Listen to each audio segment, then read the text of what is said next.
Hey, what's the deal? It's your boy Tag from Pro Wrestling Tag. You know what I mean? This is the third and last video of the night. You know what I mean? This video will probably go up at about maybe 11:50. You know what I mean? As of this recording, it is February 17th, 2025. You know what I mean? It's 11:28 p.m. You know what I'm saying? So, like I said, it's the last video of the night, and I feel like I haven't done this, this topic in a while. It's the topic, like this is the topic that I always go towards when I need something to talk about. And like, I got discussion videos too.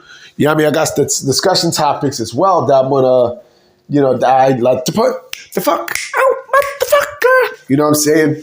So, and damn, I forgot I got these fucking, I got, these blankets and shit here. Hold on real quick, guys. Hold on. Sorry about that, guys. I had to take some stuff out. You know what I mean? I also at this recording, I'm watching JD from New York's his Raw review for the night. So, I definitely want to do a video on this because, I haven't done it. I haven't done it in a couple of days. And again, this is like my go-to and stuff. That and topics. I got a lot of awesome topics that I got in store. Some awesome discussions, food for thought. You know what I mean?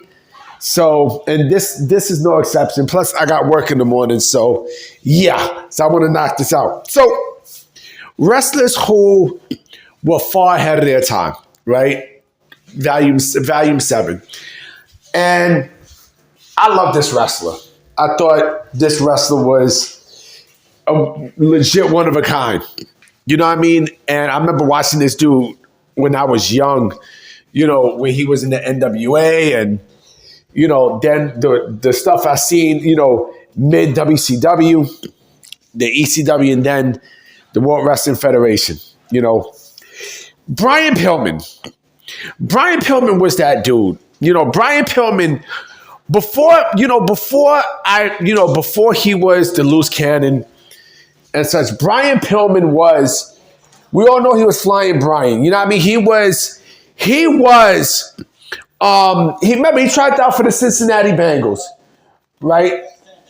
And he tried out for the Bengals and, I think he won the Courage Award. I think he was, he was a small guy who, he had a lot of heart, and,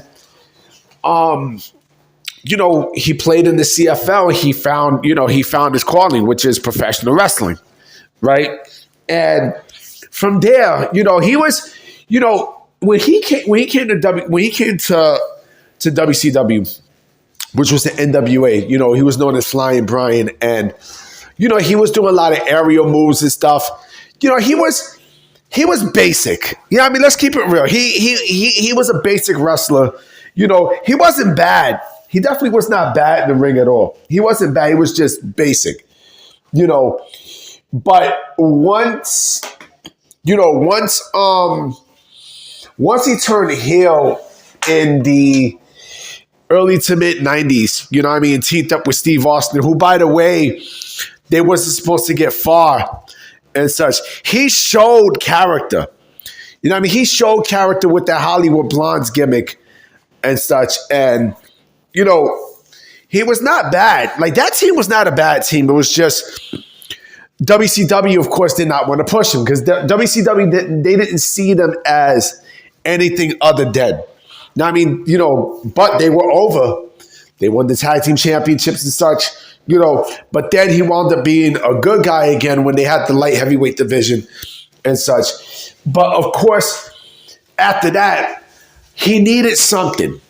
And he did something that, is beyond relevant still to this day. Still to this fucking day. And that is he went out the box. He went out the box with a character that basically, remember, he also joined the Four Horsemen too. He created a character that you didn't know if he was working you or he was, kayfabing you. And you see that now. You see a lot of, the work shoot promos and work shoot stuff. He started all that. He started that. He started, like he's the one who started blurring the lines with such, and you're like, what the fuck? Like, yo, is this dude for real, or is this, is this a work? You know what I mean? Remember that Clash of the Champions show? Remember what he did to Bobby Heenan? You know what I'm saying? Where he's like, what the fuck are you doing? And then I respect you, Booker, man. You know what I'm saying?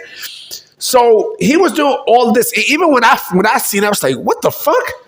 Like, yo, that shit was, mind you, he called them Booker Man. You know why he called them Booker Man? Because Kevin Sullivan was a booker also at that time. You know what I mean? And mind you, he never did that before. No, that was never done. Something like that was never done in pro wrestling at that time. At that fucking time, B, that was like maybe 94.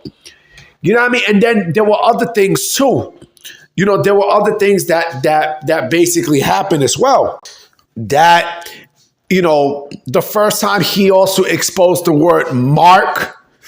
Nobody knew what a mark was, except, at that time, nobody knew what the fuck a mark was. But he exposed that. And of course, he wound up getting a nice big contract with the World Wrestling Federation. And I thought, he definitely would have been in line for a World Heavyweight Championship run because he was that fucking good. If the injury wouldn't have happened to him, the motorcycle accident, I think we would have seen a much, much, much different Brian Pillman. I think his gimmick, basically did wonders for him. It really, really did. And listen, he found a home with the Four Horsemen, and, he stuck out like a sore thumb. You see a lot of characteristics in a lot of wrestlers, that does shoot promos and such because of Brian Pillman. The pipe bomb, that was a work shoot promo. I think of Brian Pillman. MJF, with the stuff that he does, I think of Brian Pillman. Remember, The Undertaker at one point called out Vince in a quote-unquote work shoot promo and such, right? Like I said, all of what you fucking see in terms of work shoot stuff and the way how, wrestling is made where they blur the lines and such, it was all because of Brian Pillman. He was the main motherfucker that changed that. He was a big game changer. He was and you know what? I'm going to go off on a big limb and say Brian Pillman was the most underrated aspect of the Attitude Era. The most underrated. Why? Because not only you were seeing the shit that you saw, you know what I mean, with edgy storylines and shit like that, but also blurring the lines. Brian Pillman opened the door for that. You know what I mean? Again, you see a lot. And mind you, think about this. People use Twitter now to blur the lines and such with storylines and angles and shit. Could Brian Pillman work in today's day and age? Fuck yes. But then again, he was saying some controversial shit. He clearly was saying some controversial things. Remember, when he was in ECW, they gave him a fucking 900 number. That's how G my man was. You know what I mean? That's how much of a fucking G homeboy was. You know what I mean? And he had a distinct look too, with the curly hair and everything else. You know what I mean? He could, his gimmick and stuff clearly can work in today's day and age. And he's also a perfect example of, mind you, when he got injured, he couldn't do the flying stuff anymore and shit. So he had to rely on a brawling style. But the gimmick worked. The gimmick fucking worked. It worked. Remember that press conference, where he was crying when he was first introduced by WWE. He was crying, and then he got serious all of a sudden. You also heard another wrestling term for the first time ever in the public: prop. So the dude basically was, like I said, he was ahead of his time, man. great fucking wrestler. Great fucking wrestler. You know what I mean? And his son is doing very well in NXT. Lexus King is fucking amazing. You know what I mean? But I'm about to be out, guys. You know what I'm saying? Because I got work in the morning. You know what I mean? I just wanted to put this out there. You know what I mean? So I hope there's some news for y'all. You know what I mean? Because you know I'm always ready. So I am about to be out. Peace!